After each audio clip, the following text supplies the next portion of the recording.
Hello guys, good morning. രാവിലെ തന്നെ ദോശയൊക്കെ കഴിച്ചിട്ട് രാവിലെ വാഴക്കൂമ്പ് കിട്ടിയായിരുന്നു. അതൊക്കെ കൊത്തി എറിഞ്ഞ് തോരൻ വെക്കാമെന്ന് വിചാരിച്ചു. കറിയൊക്കെ കളഞ്ഞിട്ട് തേങ്ങയൊക്കെ ചതച്ച് തോരൻ വെക്കാനുള്ള പരിപാടികളെല്ലാം നോക്കി.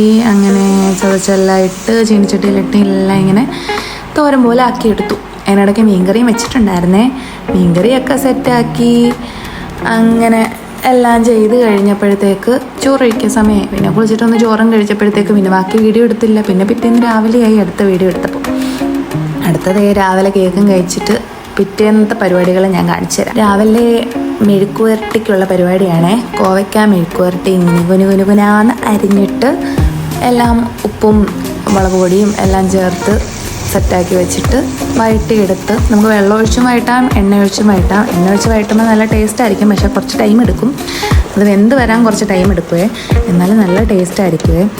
അങ്ങനെ അതെല്ലാം ഇങ്ങനെ പതിയെ വഴറ്റി സെറ്റാക്കിക്കൊണ്ടിരിക്കുക.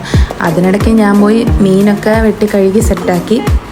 എന്നിട്ട് കൊച്ചുള്ളിയും വെളുത്തുള്ളിയും ഇഞ്ചിയും എല്ലാം ഞാൻ അരിഞ്ഞെടുക്കാതെ എല്ലാം അതേപടി ഇട്ട് ചതച്ചെടുക്കുമ്പം അരിയുന്ന പരിപാടി ഒഴിവാക്കാൻ വേണ്ടിയിട്ടാണ് ഞാനിങ്ങനെ ചെയ്യുന്നത്. മീൻകറിക്ക് വേണ്ടിയിട്ട് എടുത്തതാ. അങ്ങനെയെല്ലാം ചതച്ചെടുത്ത് നമ്മുടെ ചട്ടിയും വെച്ചിട്ട് എല്ലാം ചൂടാക്കി തക്കാളിയും ഇഞ്ചിയും വെളുത്തുള്ളിയും കൊച്ചുള്ളിയും എല്ലാം ഇട്ട് മുളകും പച്ചമുളകും എല്ലാം ഇട്ട് വഴറ്റി നല്ലപോലെ വഴറ്റി എടുത്തിട്ട് കുറച്ച് കായപ്പൊടിയും ഉലുവാപ്പൊടിയും ഞാൻ ആദ്യം ഇടും ഒരു ടേസ്റ്റിന് വേണ്ടിയിട്ട്. എല്ലാം ഇട്ടിട്ട് നല്ലപോലെ വഴണ്ട് വരുമ്പം കുറച്ച് എണ്ണ അധികം ഒഴിക്കണേ. എന്നിട്ട് നമ്മൾക്ക് ആവശ്യത്തിന് വേണ്ട മുളക് പൊടി, മല്ലിപ്പൊടി, മഞ്ഞൾപ്പൊടി, പിന്നെ മല്ലിപ്പൊടി കുറച്ചേ എടുക്കാം, ഒരുപാട് എടുക്കരുത്. അങ്ങനെ മുളക് പൊടി, മല്ലിപ്പൊടി, കുരുമുളക് പൊടി അതെല്ലാം ചേർത്ത് ഇളക്കണം. നമ്മൾ ആദ്യമേ ഉലുവാപ്പൊടി ഇട്ടത് കൊണ്ട് കുറച്ച് ഉലുവാപ്പൊടി ഇതിനകത്ത് ഇട്ടാൽ മതി. എല്ലാം കൂടി ഇട്ട് നല്ല മൂത്ത് വരണം. ഇതിനകത്ത് ഇങ്ങനെ എണ്ണ തെളിഞ്ഞു വരും, പിന്നെ അതിനകത്തൊരു മണവും വരും. നല്ല ഇത് മൂത്ത് വരുന്നതിൻ്റെ അങ്ങനെ ഈ കളറാകുമ്പോഴത്തേക്ക് അതിനകത്ത് വെള്ളം ഒഴിച്ചിട്ട് നല്ലപോലെ തിളപ്പിക്കുക. ഉപ്പ് ഇട്ടിട്ട് തിളപ്പിച്ചിട്ട് പുളി വിടണം. പുളി വിട്ടിട്ട് ആ പുളി ഇറങ്ങി കഴിയുമ്പോഴത്തേക്ക് മീനിടുക. മീനിട്ടിട്ട് തിളച്ച് വറ്റണം. നല്ല തിളച്ച് വറ്റി കഴിയുമ്പോഴത്തേക്ക് നമ്മുടെ മീൻ സാറിനെ അങ്ങോട്ട് ഇടുക. അതങ്ങോട്ട് നല്ല തിളച്ച് വരുമ്പോഴത്തേക്ക് നമുക്ക് എന്ത് ചെയ്യുക, അതിനകത്ത് വെളിച്ചെണ്ണ ഒഴിച്ച് ഇറക്കുക. അതിനിടയ്ക്ക് ഞാൻ ഡേറ്റ്സ് കഴിച്ച കാഴ്ചയാണ് അത് കണ്ടത്. ഞാൻ തിളച്ചപ്പോഴത്തേക്ക് മീനെല്ലാം ഇട്ടു. അതിനെ അടച്ച് വെച്ച് കുറച്ച് നേരം വേവിക്കുമ്പോഴത്തേക്ക് അത് സെറ്റാവും.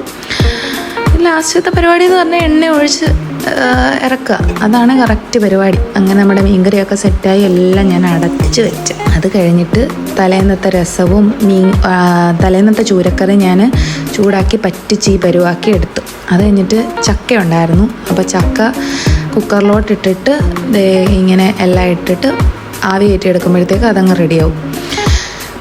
അടുത്തതായിട്ട് ഞാൻ കുറച്ച് നേരം പഠിക്കാൻ വേണ്ടി പോയി. പിന്നെ ഫുഡൊക്കെ കഴിച്ചിട്ട് എല്ലാം രാത്രിയായി എപ്പോഴത്തേക്ക്. അപ്പോൾ എല്ലാവരും പുറത്ത് പോയേക്കുമായിരുന്നു. പള്ളിയിൽ ചന്ദനക്കുളം അങ്ങനെ എന്തിനു പോയി. അപ്പോൾ ഞാനിതിന് പോകാത്തതുകൊണ്ട് ഞാൻ വീട്ടിൽ ഒറ്റയ്ക്കായിരുന്നു. വീട്ടിലിരുന്ന് പോസ്റ്റ് അടിച്ചു. പിന്നെ എനിക്ക് ഹോസ്പിറ്റലിൽ കാണിക്കണമായിരുന്നു. അപ്പം പിറ്റേന്ന് പോകേണ്ടത് കൊണ്ട് ഞാനാണെങ്കിൽ ബുക്ക് ചെയ്യാൻ വേണ്ടി പോയതാണ്. അങ്ങനെ ഡോക്ടറെ കൊണ്ട് ബുക്ക് ചെയ്തിട്ട് കുറേ ട്രാൻസാക്ഷൻ വീഡിയോ ഒക്കെ എടുത്തേ. അപ്പം ഞാൻ വിചാരിച്ചൊരു ഗെറ്റ് റെഡി വിത്ത് മീ ചെയ്യാമെന്ന്. ഞാൻ എൻ്റെ ലിപ്സ്റ്റിക്ക് കാര്യങ്ങളൊക്കെ ഇട്ടു. അത് കഴിഞ്ഞിട്ട് ക്രിസ്മസിൻ്റെ എന്താണെന്ന് തോന്നുന്നു ഞാൻ പുറത്ത് പോയത്. സത്യം പറഞ്ഞാൽ ക്രിസ്മസിൻ്റെ എന്നാ പോയത്. അപ്പോൾ ഞാൻ ലിപ്സ്റ്റിക്കൊക്കെ ഇട്ടിട്ട് പുറത്ത് പോകാൻ വേണ്ടിയിട്ട് എല്ലാം സെറ്റാക്കി. അങ്ങനെ കുറേ നേരം ടൈം എടുക്കുമല്ലോ നമ്മൾ ഒരുങ്ങാൻ വേണ്ടിയിട്ട്. അപ്പം നമ്മളെന്താ ഇത്രയും ജോലിക്കിടയിലാണെങ്കിൽ എന്താണെങ്കിലും നമുക്ക് നമ്മുടേതായിട്ടുള്ളൊരു സമയം കണ്ടെത്തുക. അല്ലെങ്കിൽ നമ്മൾ വിചാരിക്കും നമ്മുടെ ലൈഫ് വെറും ഫെയിലിയറാണ്, നമ്മൾ വേറെ ആർക്കോ വേണ്ടി ജീവിക്കുന്നത് പോലെ തോന്നും. അതുകൊണ്ട് എത്ര തിരക്കുള്ള ജീവിതമാണെങ്കിലും നമുക്ക് സന്തോഷം തോന്നുന്ന കുറച്ച് ടൈം, എനിക്കിപ്പോൾ സന്തോഷം തോന്നുന്നതെന്ന് പറഞ്ഞാൽ കുറച്ച് നേരം എൻ്റെ വീഡിയോസ് എടുക്കുക, അതായത് ഡാൻസ് കളിക്കുക, അങ്ങനെയൊക്കെയുള്ള വീഡിയോസ് എടുക്കുക. പിന്നെ കുറച്ച് ഡ്രസ്സൊക്കെ ചേഞ്ച് ചെയ്ത് ഒരുങ്ങിയില്ലെങ്കിലും വേണ്ടിയില്ല, ചുമ്മാ എൻ്റെ ബൈക്ക് എടുത്തിട്ടൊന്ന് പുറത്തുനിന്ന് കറങ്ങാൻ പോവുക. ആ കാറ്റൊക്കെ കണ്ടെന്ന് ആസ്വദിച്ച് പുറത്തുനിന്ന് എന്തെങ്കിലും ഒരു ജ്യൂസോ എന്തെങ്കിലും ഒരു സ്നാക്സോ ഒക്കെ കഴിച്ചാൽ മതി. ഞാൻ ഹാപ്പിയാവും, എൻ്റെ ബാറ്ററി ചാർജ് ആവും. അങ്ങനെയാണ് എൻ്റെ അവസ്ഥ. അപ്പം ഞാൻ എൻ്റെ ബാറ്ററി ചാർജ് ഡൗൺ ആയിട്ടിരിക്കുമായിരുന്നു. അത് ചാർജ് ആക്കാൻ വേണ്ടിയിട്ടാണ് ഞാൻ ആക്ച്വലി പുറത്ത് പോകുന്നത്. അപ്പം ഡോക്ടറിന് ബുക്ക് ചെയ്യുകയും ചെയ്യാം. പിന്നെ എനിക്ക് 2-3 സാധനങ്ങൾ, എനിക്ക് വെളിച്ചെണ്ണ വാങ്ങാനുണ്ട്, എനിക്ക് ഹെയർ ഓയിൽ ഉണ്ടാക്കാൻ വേണ്ടിയിട്ട്. അപ്പോൾ അതൊക്കെ ഒന്ന് വാങ്ങണം. അങ്ങനെ ഞാൻ റെഡി ആയിട്ട് പോവുകയാണ്. ഈ ബാഗ് എടുത്തെന്ന് വെച്ചാൽ മേടിക്കുന്ന സാധനങ്ങൾ ബാഗിലിടാൻ വേണ്ടിയിട്ടാണ്. കാരണം ബൈക്കിൽ പോകുമ്പം അതൊന്നും വെക്കാൻ പറ്റില്ല. അങ്ങനെ ഞാൻ എൻ്റെ ഹെൽമെറ്റൊക്കെ വെച്ചിട്ട് ഞാൻ ഭയങ്കര എക്സൈറ്റഡ് ആയിട്ട് പോവാം. അവരെല്ലാം പോയിട്ട് എപ്പോഴും വരുന്നതെന്ന് അറിയത്തില്ലല്ലോ. അപ്പോൾ ഞാൻ പുറത്ത് പോകാമെന്ന് വെച്ചു. അങ്ങനെ കുറേ നാളായിട്ട് അവിടെ ബബിൾ ടീ ഒക്കെ തുടങ്ങിയിട്ടുണ്ടായിരുന്നു. അതൊക്കെ ഒന്ന് ട്രൈ ചെയ്യണമെന്നുണ്ടായിരുന്നു. അങ്ങനെ പുറത്തൊക്കെ വന്നു. മുത്തൂറ്റ് ഹോസ്പിറ്റലിൽ വന്നു. എല്ലാം ബുക്ക് ചെയ്തു. അവിടെ ഇവിടെയൊക്കെ കറങ്ങിയിട്ട് നേരെ ഞാൻ പറഞ്ഞ ഷോപ്പെന്ന് പറഞ്ഞാൽ ഒരു ഫുഡ് സ്പോട്ട് അവിടെ വന്നു.